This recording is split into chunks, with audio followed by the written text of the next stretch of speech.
बिहार विधानसभा चुनाव इस बार कई मायने में अलग होने जा रहा है। कोरोना काल में यह चुनाव जहां चुनाव आयोग के लिए एक टफ वर्क है, वहीं पार्टियों के लिए बिना सभा और रैली के चुनावी दंगल को जीतना भी एक चुनौती है। इसके लिए सभी दल रात दिन वो दांव अपना रहे हैं जिससे विरोधियों को चारों खाने चित किए जा सके। दूसरे दलों में सिंहमारी, नए गठबंधन की तलाश और प्रत्याशियों की जमीनी हड़ताल। इन दिनों बिहार के सियासी गलियारों में ये सब खूब चल रहा है।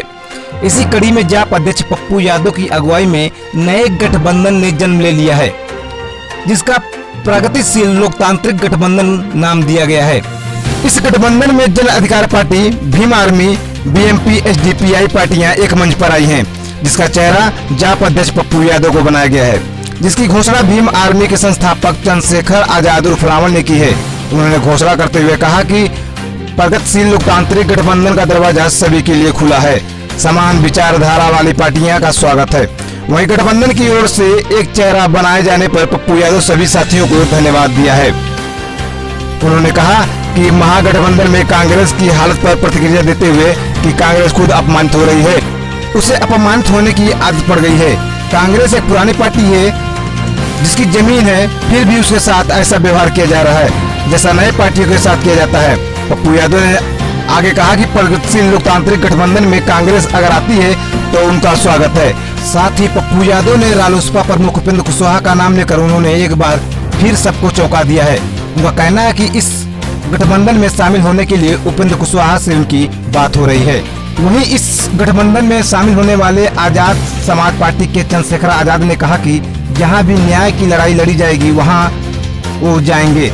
उन्होंने कहा कि यह गठबंधन सांप्रदायिक ताकतों और जाति हिंसा को रोकने के लिए बना है। कुछ लोग अहंकार में हैं और वे ऐसी कमरों से बाहर नहीं निकल पाते हैं और अत्याचार के खिलाफ संघर्ष नहीं कर पाते हैं। तो सीधे लेकर चलते हैं जो जन अधिकार पार्टी के राष्ट्रीय अध्यक्ष हैं पप्पू यादव और भीम आर्मी सेना के राष्ट्रीय अध्यक्ष हैं चंद्रशेखर आजाद, उनसे बात करते हैं और उनकी राय जानते हैं। एटीएन लाइव से नितिन तिवारी की रिपोर्ट। आप सब कुछ करते हैं, एक मिनट एक एक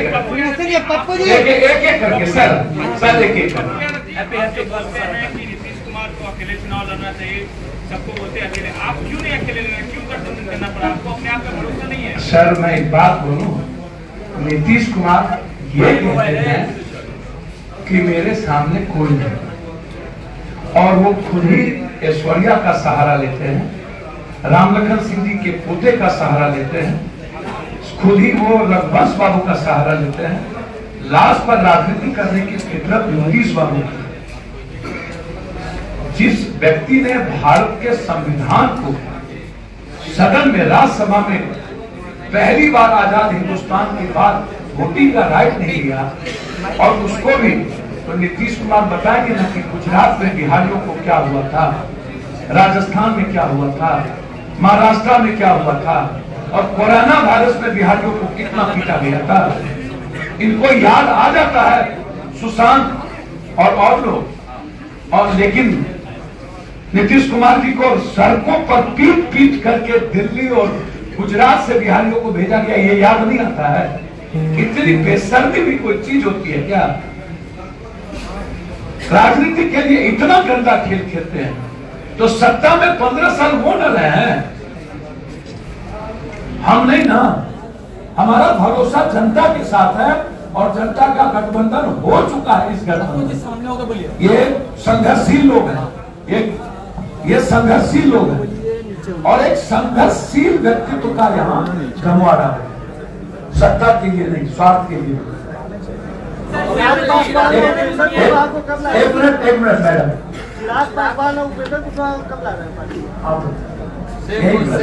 सेम क्वेश्चन हम ला नहीं रहे हैं, बातचीत हुई है ना सर, सबसे बातचीत हुई और होगी और भी बड़ा गठबंधन है।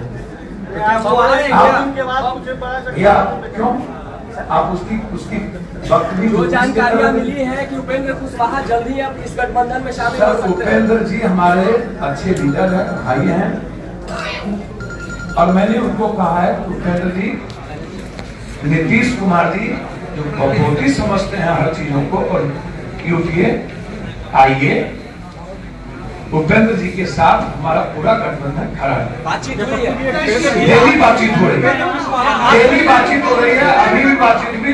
नहीं, आश्वासन की चिंता मत करिए, हम स्वागत करेंगे बिहार के। पप्पू यादव जी, उपेंद्र कुशवाहा आज पटना आए हैं, उन्होंने कहा कि मीडिया में जो खबरें चली हैं वो गलत है। सीधे का स्पष्टीकरण हम सबके बीच हो चुका है, आप चिंता न करें। सर आप एक तरफ सर फेल की बात कर रहे हैं, आप बोल रहे हैं एनडीए यूपीए की विकल्प बनेंगे और कांग्रेस को आमंत्रण भी दे रहे हैं, तो फिर कैसे? तो कांग्रेस को आमंत्रण दे रहे हैं कि जो अपने को यूपीए कह रहा है और बेइज्जत कर रहा है, तो मैंने यह कहा कि कांग्रेस यदि आएगी और बेइज्जत नहीं होना चाहिए, तो मेरा दिल उनके लिए भी बड़ा है। मैं ये बोला ना आपको। क्या पप्पू यादव खुद को किंग मेकर के रूप में साबित कर रहे हैं क्या? काहे का किंग मेकर भैया, मैं तो बिहार का सबसे बड़ा सेवक हूँ। अब पॉजिटिव लोगों से मिलते मिलते मर नहीं रहा हूँ, इसी की चिंता मुझे। यदि जो मरने से ना घबराए उसको किंग मेकर का किंग मेकर तो यहाँ बैठे हैं लोग। पप्पू यादव जैसे वर्कर को किंग मेकर क्यों बनाते हो भैया? एक तरफ उपेंद्र कुशवाहा को आप आमंत्रित कर रहे हैं, दूसरी तरफ उपेंद्र कुशवाहा ने कहा है कि मीडिया में जो खबरें चल रही है वो सरासर गलत है।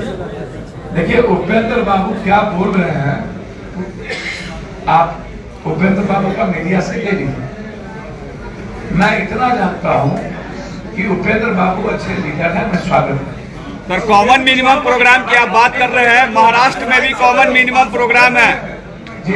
माइक से बोलो। अपने इस गठबंधन का हिस्सा बनना आपको माइक छोड़ना शामिल है। उत्तर प्रदेश और बिहार पर अपना फोकस। देखिए, सिर्फ उत्तर प्रदेश ही नहीं, पूरे देश में जहां भी परेशानी होगी और जहां भी न्याय, सामाजिक न्याय की परिवर्तन की लड़ाई लड़ी जाएगी, वहां चंद्रशेखर हमेशा ही रहते। कल मैं उत्तर प्रदेश में था, आज मैं यहाँ हूं। मैं दिल्ली में अक्सर रहता हूं। मैंने वो दर्द देखा जब कोरोना में लॉकडाउन हुआ, तो जो मजदूर तबका वहां परेशान था सड़कों पे, जिसके लिए किसी के पास ना सिर्फ सरकार के पास तो व्यवस्था नहीं थी, जिस सरकार की बात हम लोग कर रहे हैं। इन्होंने तो मना कर दिया कि बसें भी नहीं है हमारे पास। वो तड़प रहे थे रोटी के लिए, छत के लिए, घर आने के लिए, अपने बच्चों के पास पहुंचने के लिए। उनका हमराई कोई नहीं था। मुझे एक व्यक्ति नजर आ रहा था बिहार में जो उनकी मदद कर रहा था। ये सामाजिक लोगों गठबंधन है जिनके दिलों में दर्द है, जो बिहार को वास्तविकता में परिवर्तन की ओर ले जाना चाहते हैं। मैं यहाँ इसलिए हूं कि ये और बड़ा हो, क्योंकि मेरा काम जोड़ना। मैं इसे और बड़ा करूंगा जिससे कि हम यहाँ सांप्रदायिक ताकतों को रोक सकें, जो राष्ट्र के नाम पे, धर्म के नाम पे हमेशा चलते हैं, उनको रोक सकें। तो मैं यहाँ इसलिए हूं कि हम लोग बिहार को मजबूत बिहार बना सके, खुशहाल बिहार बना सके। जो तमाम समस्याएं हैं यहाँ और हमारे एजेंडे, हम अपने एजेंडों की वजह से यहाँ, बहुजन समाज की वजह से यहाँ है। हम यहाँ इसलिए हैं कि शोषित वंचित समाज के लोगों को उनके अधिकार मिले। जो लोग अहंकार में, हमने सभी लोगों ने निमंत्रण भेजा है और हमने पहल की थी। मैंने खुद कहा था कि भाजपा को रोकने के लिए किसी की मदद लेनी पड़े या किसी को मदद देनी पड़े। कुछ लोग अहंकार में बैठे हैं, उनको नहीं पता कि जनता नेता तय करती है। जनता वो होता है, आज का समाज नेता उसे मानता है जो उनके बीच में रहता है, जिनसे वो किसी भी समय मिल सके, जिसे अपना दुख दर्द कह सके। और वीआईपी सिक्योरिटी वाले मुझे नहीं लगता है कि गरीबों की आवाज को सुन पाएंगे। धन्यवाद। लेकिन चंद्रशेखर जी, एक सवाल कि आप जहां जहां जाते हैं वहां जातीय संघर्ष होते हैं, अक्सर ये आपके ऊपर आरोप लगते रहे। भारत जी, मेरा आग्रह है, उनको बोलने दीजिए। देखिए, मैं वहां जाता हूं जहां जाति के नाम से हमारे लोगों पर अत्याचार किया जाता है। मैं कल गया था हाथरस। आप बयां कर पाएंगे, हाल भारत में तो नहीं लिखा है। एक बच्ची की जीभ काट ली गई, उसका रेप हुआ, उसके दोनों हाथ पैर तोड़ दी गए, उसकी रीढ़ की हड्डी फ्रैक्चर कर दी गई। वो 14 दिन से हॉस्पिटल में है, ना किसी महिला आयोग ने संज्ञान लिया। कल मेरे जाने के बाद कम से कम मैं इसलिए चलाया था कि न्यूज वाले जो संज्ञान लेते हैं और अपराधियों को सजा मिलना जो है आसान हो जाता है। मैं जहां जाता हूं इसलिए जाता हूं कि इस देश में रहने वाले 19-20% दलितों की भी कहीं बात हो जाए। मैं यहाँ पे इसलिए हूँ कि मैंने इनसे वादा लिया है कि यहाँ पे जातीय अत्याचार पे हम लोग पाबंदी लगाएंगे। मेरी सबसे पहली मांग ये है कि अगर यहाँ किसी भी अत्याचार तो किसी पे भी नहीं होना चाहिए। अगर जिस वर्ग से मैं आता हूँ, दलित समाज, किसी जाति पे अत्याचार होगा, किसी मुसलमान पे, बैकवर्ड किसी भाई पे, किसी महिला पे अत्याचार होगा, तो हम लोग एसी के कमरों में नहीं सोएंगे, सड़क पे निकल के जवाब देंगे। अगर हम लोग सत्ता में होंगे तो ऐसा दिन नहीं आएगा। धन्यवाद।